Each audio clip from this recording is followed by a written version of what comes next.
தன் வாழ்நாள் முழுவதும் தன் சமூக மக்களின் நலனுக்காக மட்டுமே செலவிட்டு அவரோடு உடனிருக்க வேண்டியது நம்முடைய ஒவ்வொருவரின் கடமையாகும். ஐயா என்று ஒருவர் இல்லை என்றால் நாம் எல்லாம் யாருமே இல்லை.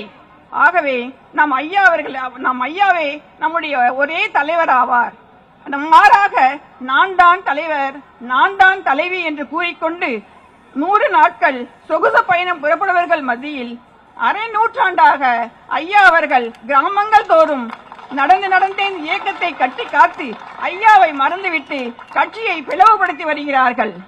இவற்றையெல்லாம் முறியடிக்க ஐயாவின் கரத்தை வலுப்படுத்துவோ வேண்டும். அன்றைக்கு ஐயா கட்சியை உருவாக்கிய போது சீனிலேயே இல்லாதவர்கள் எல்லாம் இன்று நாங்களே கட்சி என்று சீன் போடுகிறார்கள்.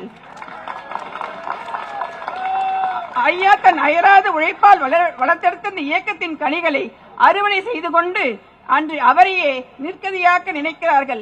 அதெல்லாம் இங்கு நடக்கவே நடக்காது. இதற்கெல்லாம் நீங்கள் எல்லோரும் இங்கு இருக்கின்றீர்கள். இங்கே உரிமையை மருத்துவர் ஐயா அவர்கள் தலைமை வென்றெடுப்போம், வெற்றி பெறுவோம் என்று கூறி இங்கு வருகை தந்துள்ள உங்கள் அனைவருக்கும் என் உயிரின மேலான அனைத்து உறவுகளுக்கும் நன்றியை காணிக்கையாக்கி விடைபெறுகிறேன். நன்றி, வணக்கம்.